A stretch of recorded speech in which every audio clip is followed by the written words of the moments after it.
Hello, and welcome to another episode of On the Floor with Wayne and Rob. I'm Wayne Highlander, Director of Sales for Bona Adhesives. I'm Rob Johnson from Bona Training. What's happening, Rob? Not much. How you feeling, buddy? None of your business. I thought this episode would be a good one to look back at. What do you say? Let's take a look. Hello, and welcome to another episode of On the Floor with Wayne and Rob. I'm Wayne Highlander, National Sales Manager for Bona Adhesives. And I'm Rob Johnson from Bona Training. How we doing, Rob? Oh, I'm doing great, Wayne. How are you doing? I'm doing fantastic. You look great. Thank you. I feel great. Yeah. Where are you? Where are you this week? I'm home this week. Think about it. I'm home this week. You got a little confused there, huh? Yeah, well, I sure am. What about yourself? I saw you were training. Were you in New Jersey again? Yeah. Yep. Good looking class you got there. I saw the pictures on social media. From today? Yeah. Jeff Alfredo sent some pictures over. Oh, okay. He said he was leading the class, but I wish people would tell me when they do that. Yeah. Yeah. You never know what I might be saying or doing, and I need a heads up sometimes. Yeah, you look good behind that sander there. All right. So, how was your weekend? My weekend was good. Yeah, actually, it was really good. Had an enjoyable weekend, and I actually started to, but I didn't finish. I was doing my first TikTok. What do they call them? Just TikToks? I'm going to do a TikTok.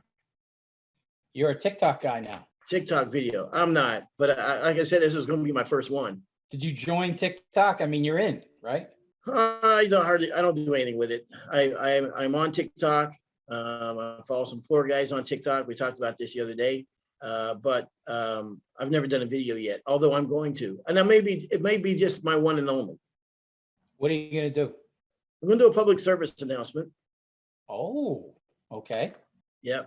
I don't know why I have to be the one to bring this to the world. And by the way, on my last podcast, it sounds like I'm shouting all the time. It sounds like I'm angry when I listen back. I'm really not. I don't know why it sounds that way. I was talking about the other day. You have a great voice. You got a good soothing voice, and mine's like a razor blade. But anyhow, I'm going to do a TikTok. I try to keep my voice very monotone. I admire that. This is where I want to be all the time. I don't try not to get, except when I was coaching. When I was coaching, you could hear me out in the parking lot. There was nothing like yelling at a hockey rink when I was coaching. That was when I would really get heated up, lighted up. Yeah. Nice. But I see we got a lot of fan mail about you and birthday parties. There's a lot of people agreeing with you out there, huh? Yeah, I was surprised. That's when I sound like I was angry. I really wasn't angry, but it sounds that way. But I had some people agreeing with me. Yes. Yeah. You had a lot of people. And probably never get invited to another party, but that's okay. My public announcement and I don't know why I have to bring this to the world. I mean, this should be a thing already. Why is this not a thing? And I don't know how you can not agree with me. It's a pet peeve of mine. And the pet peeve is this. We are becoming more aware of, germs and whatever because of COVID-19, right? And we're wearing masks, right? We're washing our hands more, right? Yes. And you washing your hands at all. So that's, everybody's doing that now, and it's a thing. And this is what gets me. Why has not somebody said this? When you go to a gas station and you buy a Coke or something, right? Or you buy chips or whatever, you have a bar scan at the bottom of it, right? Yeah. Like every bottled water and every beverage sold in America today should have a red line, like halfway up the thing that if you're the guy behind the counter, you don't put your grubby hands above that line. You know what I mean? Like I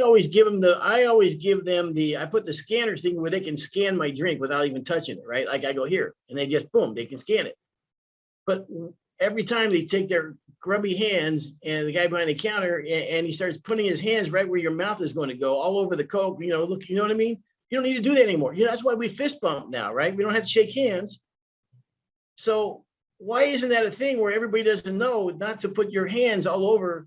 I mean, you don't even have to touch the things. You just put it up there. You scan the QR code, and then you're done without having to actually physically touch the guy's drink. Am I right or wrong? I think you're insane. I think you're crazy. What's the matter with you? I'm not a germaphobe by any stretch of imagination. Uh-huh. I'll eat sushi at a gas station. Okay. Right? I mean, I don't have that hiccup, but why is this not? It is so obvious to me that all you got to do, you shouldn't have to touch the guy's stuff anymore. Just show him the thing, he scans it, you're done. All right. So anyhow, today's topic, Rob. Today's topic is. Don't even say it yet. Yeah, we got to figure out what we're going to call this. We're going to talk about a chemical makeup of a product that has traces of ammonia, traces of sulfate, phosphate, chloride, and sodium, and a little bit of creatine, uric acid, urea, and water. That's what we're going to talk about today. And a little milk bone. In other words, yes. In other words, animal urine. Is there not too many things that will, and also this is almost homeowners should really listen to this podcast. Or if you're having an issue with urine on one of your jobs that turned your floor black or whatever, there is not too many things on planet Earth that will wreak more havoc to a hardwood floor, maybe say a flood or something, than animal urine, right? So absolutely. Yeah. So if you think about it, when urine sits on it, it decomposes, right? It becomes more alkaline and more corrosive, and eventually it's like the equivalent of undiluted ammonia, and it burns through the finishes and into the wood. It's very destructive, and so animal urine, first of all, and I don't care what manufacturer you work for, you cannot guarantee any finish is going to hold up against animal urine.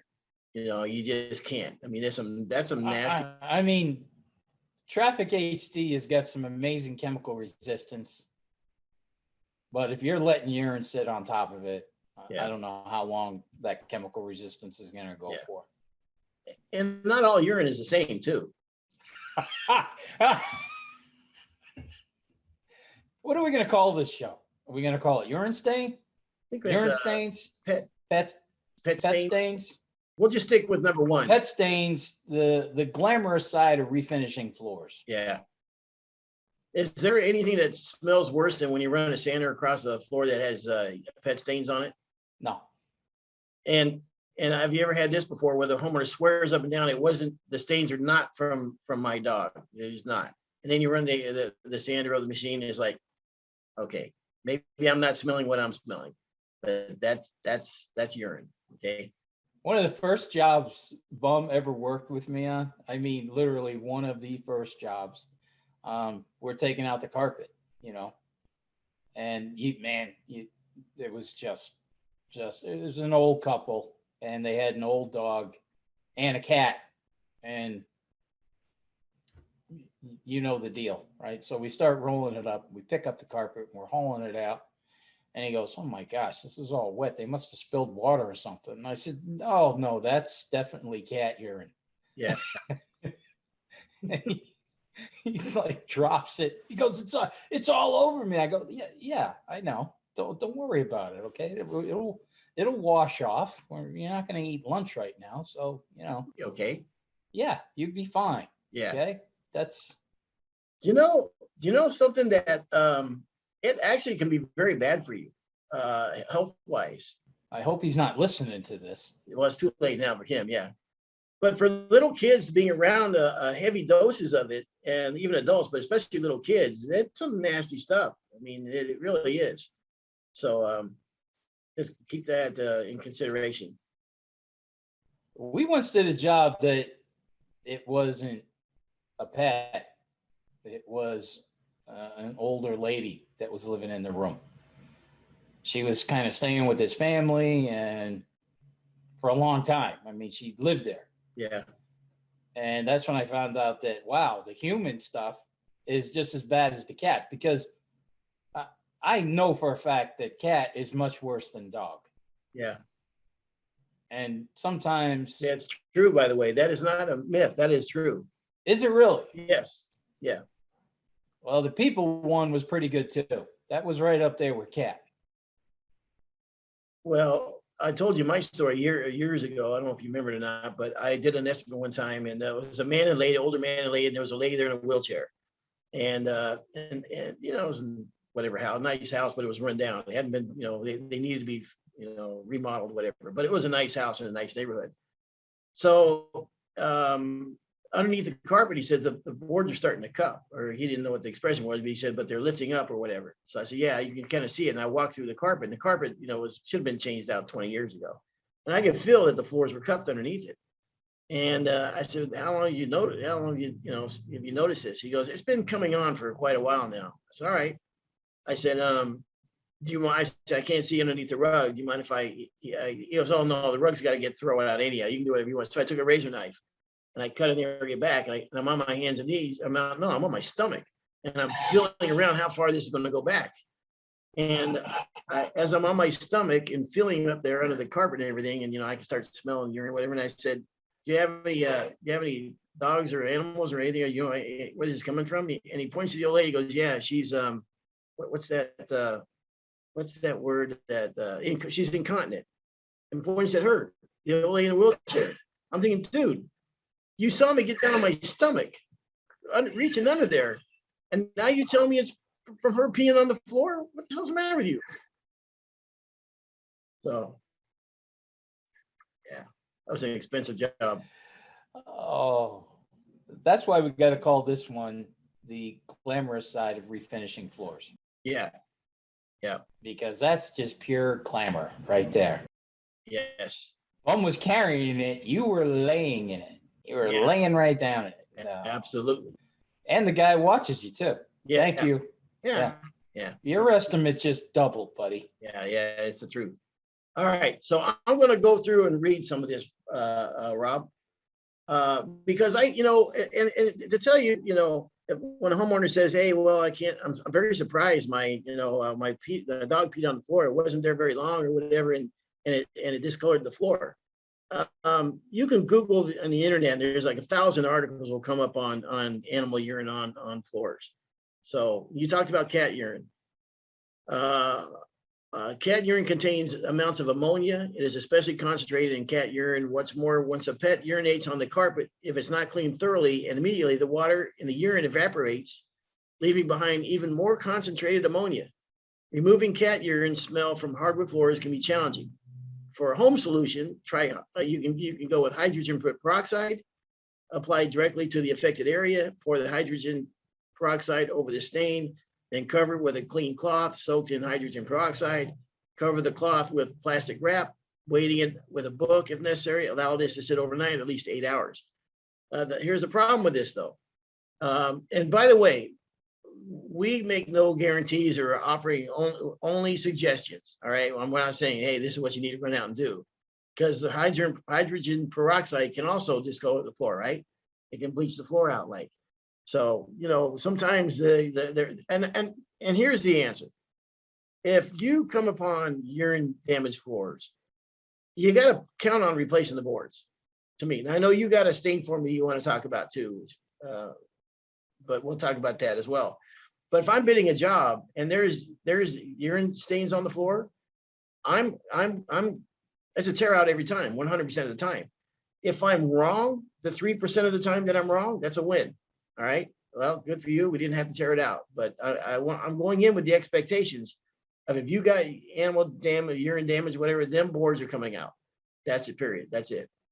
So when we were talking about doing this show, I came up with 4 different sections that I want to talk about. Okay. One was exactly what you just said: patch them out. Then you got sand them out, chemical removal, and then the Bona Dry Fast Stain Driftwood. So right now you're talking about the chemical remover. Well, I think And I was reading that thing you sent over, and said the urine out and all that stuff, but I've never seen anything take out a pet stain. And I'm talking a pet stain that after you sand the floor and the floor's white, now I got a big ass black stain in the middle of the floor. yeah. I've So never seen any chemical that can take that out. let me clarify it then, because you're right. I have not either. I've heard people say you can do this or that and the other. I've never seen it. So what on this first one I mentioned is like, if I'm a homeowner, you might try this if there's no other defense. You can't get it out and you caught it right away. Well, hopefully you caught it. That's the main thing. If you see it right away, you got to deal with it right now. I mean, as quick as you can. And by the way, too, I would take a strong vacuum and vacuum it. I put that vacuum hose right on it too, because that urine is going to go underneath there and that smell will stay there. So I would get on it right now. Baking soda actually works very well too, right? And so you can put baking soda on it, leave it overnight, but and be aware that, I mean, it may or may not stain the floor, but you got to get that smell out. Because here's the thing: if the smell doesn't leave and you still have cats, they're going to come right back there. This is now the place where they're going to go pee. So you need to get that stain out of there for that as well. You got to open up the doors and the windows in the house. You got to get a fan on or whatever. You got to vacuum it out. There's also products out there that have enzyme removers or whatever in them that you can spray it on there. But you got to get that smell out, and you got to treat it as fast as you can. But if you're a homeowner expecting that your finish is going to hold up for any kind of, oh gosh, you put 3 coats on of polyurethane or water base or whatever, or hard wax oil, and I'm surprised that the urine went through there. No, it's going to happen. I don't care what manufacturer, I don't care who it is. Plan on, if that urine sits there for a long time, it's going to go. That's why I see these little dogs. I love, I'm an animal lover. I love dogs, but when I see these little small 2-pound dogs that pee in here and peeing over there and peeing over there, that's a problem. You know what I mean? Time for you to go. Somebody's got to go. Somebody's got to go. And I'm not cleaning up after you anymore. And I'm paying the rent. Yeah. So I think that's where people, especially homeowners, this could be a pretty good podcast for a contractor to use and say, hey, you got a lot of pet stains. Listen to what these guys said, just so they hear from a third party, because I don't know how many times you went through the same thing where you'd start sanding and and what's everybody say to you? Because everybody knows everything. Oh, you can bleach those out. Yeah, no. Yeah, bleach them out. Really? I don't know how many times I would take bleach, a 2-part bleach, just to show these people how wrong you are. Okay. Yeah. Now, go ahead. I'm gonna go over and actually my wife sent me this one. All right, this is a homemade odor removal solution. Okay, for your homeowner listening. Combine 1 cup of water, 1/3 cup of distilled white vinegar, 1/4 cup of baking soda, and 1/4 mild dish of soap.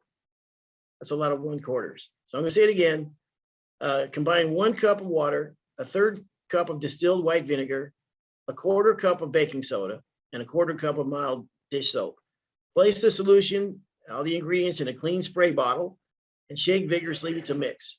Spray the solution onto the stain, rubbing it in lightly with a clean cloth, and allow it to stand for about 15 minutes.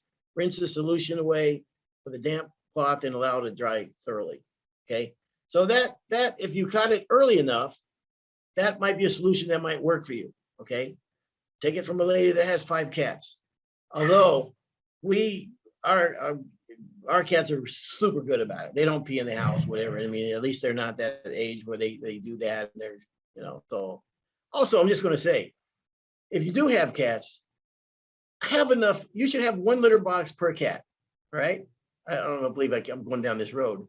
But you Wow. really should have one litter box per cat. I've never had a cat in my life. We've never had a cat in my life ever. So this is all you now, brother. You also have to, you got to make sure you clean them out all the time, constantly clean them out. Each cat gets their own bathroom.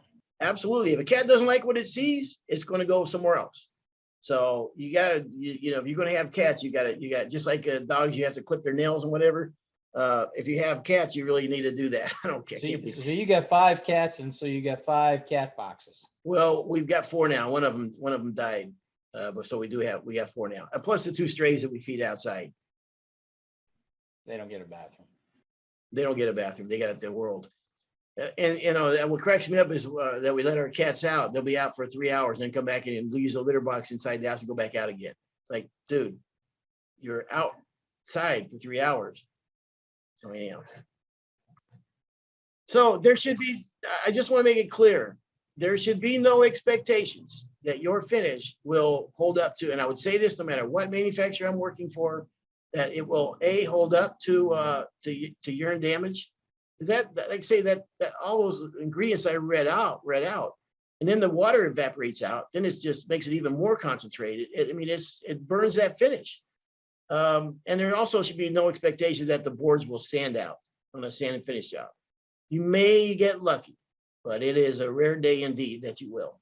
Oh boy, did I get jammed up one time. I really thought that I got this thing down.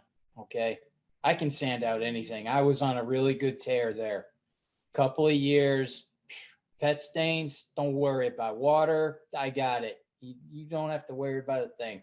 Nobody knows what the hell they're doing. I can get this, I can sand this stuff out. Okay. And I am just going to town. This was a bad one, but it was an older home. And asked me if I checked the wear layer. Oh no. Huh? What wear? What? Yeah. 3/4 of an inch thick, baby. I'm gone. I'll sand this. Don't worry. Yeah. Can you get those stains out? I remember the homeowner. You get those stains out? Oh my God. Yes, I'm the best. Nobody can do what I do with a sander. And it was the strangest thing. I was looking at Pete and I'm going, what the hell is that? I wasn't seeing tongue and groove on the seams. Ah. It was on the butt joint. Okay. Okay. Yeah. So now you know your tongue goes into the groove, Yeah. right? Yep. Well, I found out that guess what? That tongue doesn't go all the way into the groove. There's a little gap there. Mm-hmm. And I sanded about 6 of these little gaps. No. Yeah. How's that? Yeah. And I kept going too. I'm like, first I saw what was going on. I'm like, I must have gotten in deep there. I'm going to go heavier there. So I really Cranked it out. Oh, baby, did I ever crank it out? Yep. And that's when I said, well, look at that. I mean, we really started to look at it and go, oh, what have I done here? Look at this mess. It was a thin wear layer. It was an older floor, but especially older wood, that tongue didn't get near the edge. I mean, it was a good 1/4 of an inch away from the end of the groove. So that was a mess. That was a mess.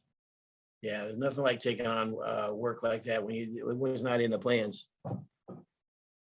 Yeah, so that's when we started doing the Wayne Highlander. All right, we'll start chopping it out. That's the only way we're going to get these things out. Patch them out. Usually, I'll give it one shot with an edge or whatever on some of them. If they look, Oh yeah, definitely, yes. give it that one shot. But even then, like you said, like you'll get the frustrating ones where like it's like, man, it looks like it's coming out. Oh, that might be okay here. And then it's like 90% out. So you got to sand a little bit more. Well, now it's like 94% out, 95% out. So you got to go a little bit more. Now you got, rather than put yourself through all that, now you got to be careful you're not, digging a hole in the floor, because you got feather out and all these other things that cover up for it, or else you're going to look back and see, especially in certain sheens, that, man, yeah, I see like there's a low area there. So rather than put yourself through all that, man, charge accordingly. And Hit it with a cut. And back then we didn't have the phones that would take a picture, right? So you just kept cutting. Yeah, I think it's coming out. Make a couple more passes, a couple more. You're right. I mean, after that fiasco, we just started. All right, if it's not out in a couple of passes, yeah, get out the hammer and chisel. I'll tell you something else is blood also wreaks havoc on finishes. We did a floor years ago, obviously years ago, but it was a polyurethane floor back in the old days. And the job was only done like 3 or 4 days. And it was smoking looking good looking job, man. We was a real estate lady. We did a lot of work for her.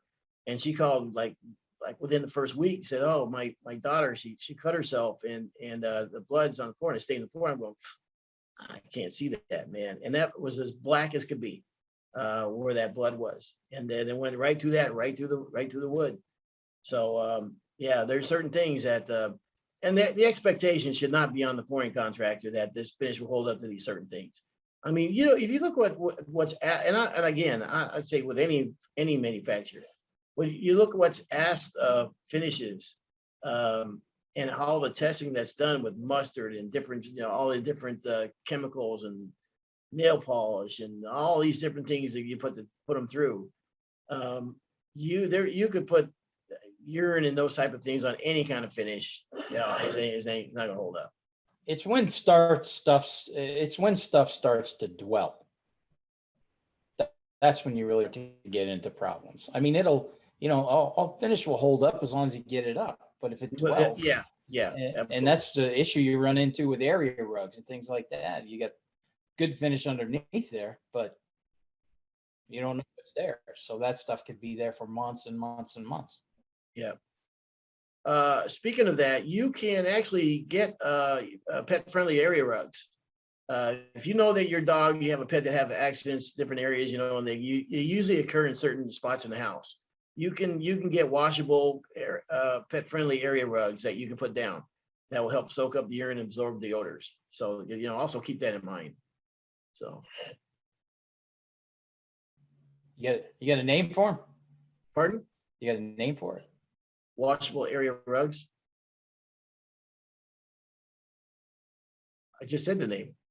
Oh, I thought we were going to get a new sponsor or something. I thought that's where you were heading. No. Yeah, I probably any pet store, whatever, they can probably tell you what rugs you could get for something like that. There's also, like I said, there are products out on the market that have the enzyme cleaners that will, you know, that are made for this. And some people will say, well, gosh, maybe you didn't put enough coats of finish on the floor. It's not a matter of that. This is some nasty stuff. So, what else can I tell you about this? I'm going to read another one here because I just want as much information I can in case homeowners listen, or if you send a homeowner here. Using a baking soda solution. Baking soda is an alkaline crystalline powder. Since it's a base with a pH above 7, it gets rid of urine odor by neutralizing the acidic content in the urine. The results in a neutral odorless pH the results is a neutral odorless pH state. Measure about a quarter cup of baking soda and spread it thinly over the dog-soaked urine area. Avoid spreading in excess and allow it to sit in the dog's urine-soaked area overnight. Vacuum the area at dawn until clean to the touch. I hope you got that. So baking soda does work. I mean, it can help, especially get rid of the smell and all that type of stuff. So just keep that in mind. You can also, if you don't have hydrogen peroxide, you can use vinegar or even baking soda. A solution of that. White vinegar is acidic, thus can neutralize the alkaline ammonia to an odor state free. When you mix vinegar and baking soda, it like blows up. Yeah. Is this a joke that you're playing on people? Like I said, we don't guarantee any of this. Make sure you're wearing a respirator, safety glasses. Use at your own risk. But I can't, you know, over the course of your career, you're going to get these calls about the urine damage on the floor. And maybe that's something that you could let, if you got a homeowner with pets, you might mention to them about their dog nails and then keeping them trimmed and that kind of stuff. That's which would, if a guy says he wants American cherry floor, but he's got two massive, St. Bernards, maybe that needs to be a discussion. Yeah.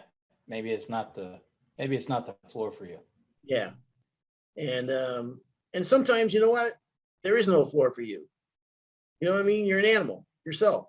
You know what I mean? You don't deserve a hardwood floor.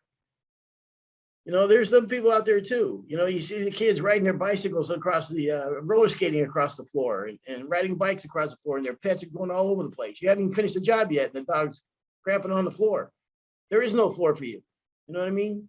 Have some personal responsibility. Don't put your hand above the mark when you go to a gas station and buy your, Easy does it. Easy does it. All right. Now, I know you're not going to believe this one. I told you this. You didn't believe it. I got to find the pictures because I know the guy sent me the pictures. I'll find those pictures. I'll send them to you. But I had a student at the Nashville school, and, for some reason, we got into this discussion. It's not like we discuss this at every school. Yeah.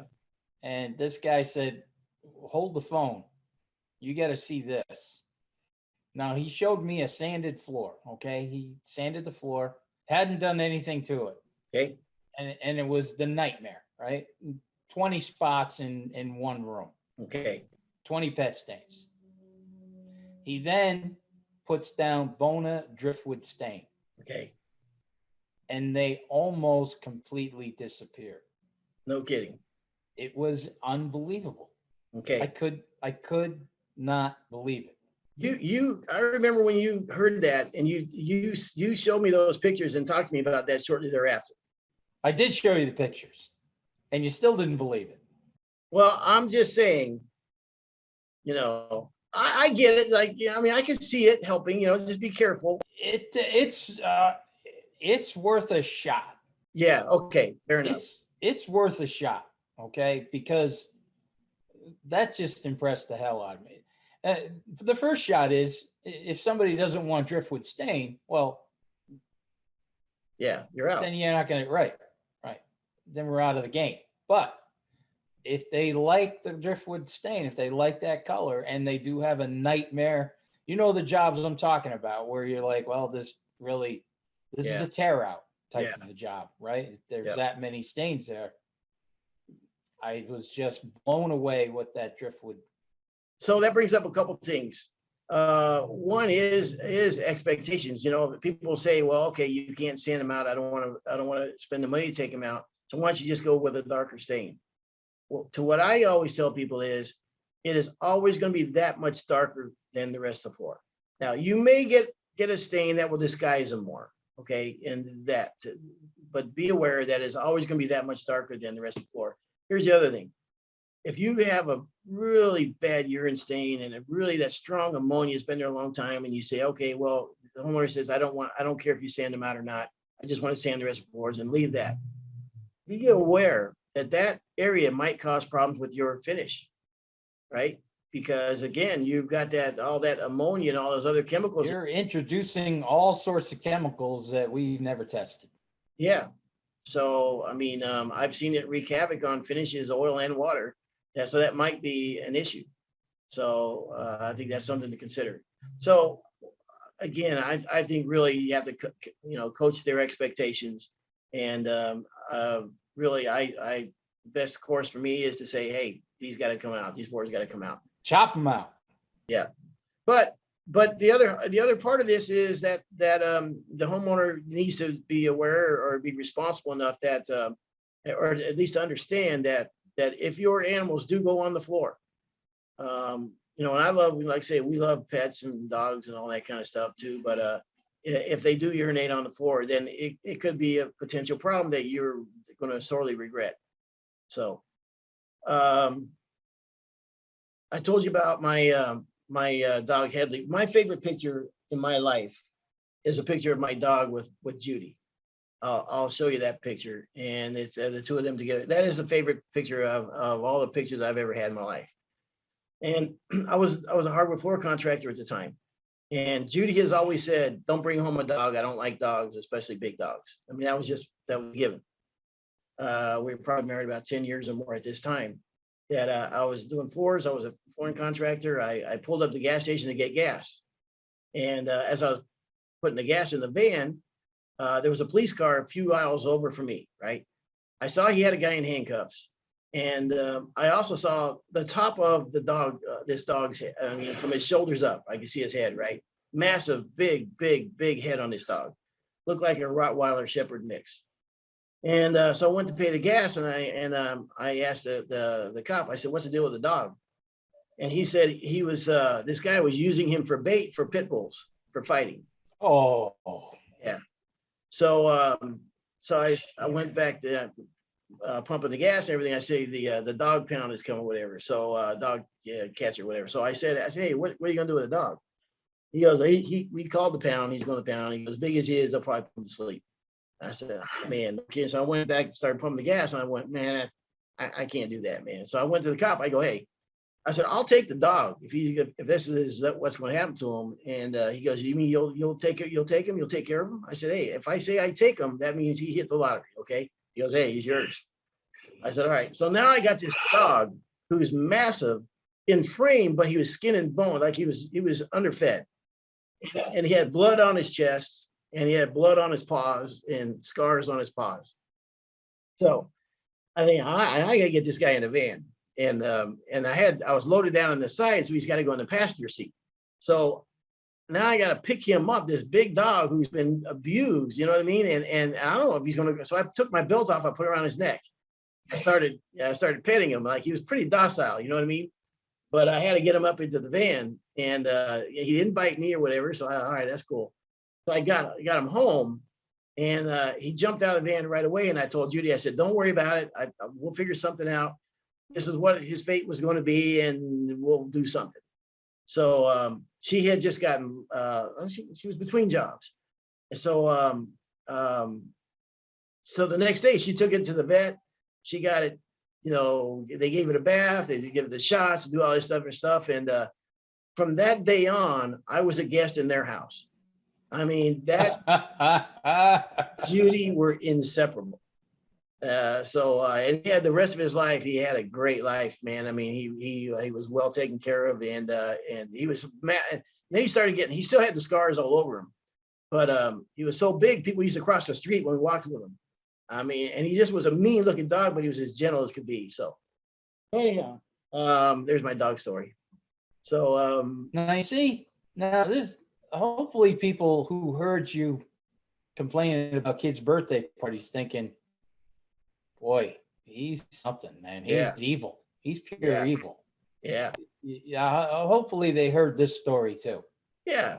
There you go. I mean, you get some balance going on there. Oh yeah, I get some good balance. Yeah, you do have it. You do have a soft spot for animals, though, don't you? Yeah. You're a straight. You pick them up. Yeah. Definitely. Oh, I mean, yeah. Animals and old folks. which is I'm going to say this too. Uh-oh, here we go. If you're in a restaurant, if you're ordering breakfast in a restaurant, right, and the waiter or waitresses are like old senior citizens, tip them better than you tip anybody else. Nobody's business plan was to be 70 years old serving breakfast at 5 a.m. in the morning.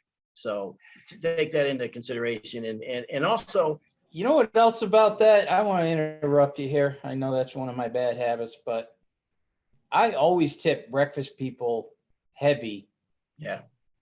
Because they're doing just as much work as the person who's serving you dinner. Yeah. They're still, Yeah. Actually, sometimes they're doing more. Coffee, this, that, right? But the bill is, 50, 60, 70% less than a supper bill would be. Maybe your bill is. Yeah, but you're right about that. So that's why I always tip a little bit extra for the breakfast guy, because they're doing the same amount of work, but they're not getting the same. Yeah. drinks and stuff like that. What you pay for on a supper bill. That's right. So, okay. So that's my little thing. So we're coming to an end here. We covered if you're working behind the counter at a gas station or a convenience store or any of those type of stores, don't put your hands over top of where people put their mouth on the drinks that they order. Okay. Put your hands at the lower part of the can of the bottle simply, or don't even touch the bottle all, simply just scan the QR code without touching the bottle all. That would be nice. Okay. If we could start this, thing. It started here. Remember that. We talked about the expectations on the dogs and the animal urine, cat urine, and cat urine is worse than dog urine. We talked about taking care of old folks that serve breakfast, and also be kind to your animals. We covered a lot today. Yeah. So there you go. Yeah. And the whole time we were doing this, could you smell it? I could still smell it sometimes. The urine, and boy, it was just wafting in. Yeah. Yeah. Something you'll never forget, especially when you hit it with a sander. Yeah, it comes right to you. Oh, yeah. Hello. Yeah. Well, I was going to talk about being on job sites, stories without bathrooms, but we'll save that for another episode. It's kind of related, but kind of not. Okay. When we go there, I got a really good one. If we go to the ones with no bathrooms, I bet we both have some pretty funny stories. Oh, I bet every floor man has some good stories about being on a job site and there's no bathrooms. Well, the story I was going to tell was one that I got from another floor guy that just was one of the absolute funniest stories ever. So yeah. We'll save that for another time. There you go. Okay. This has been another episode of On the Floor with Wayne and Rob. Please stay tuned for another episode.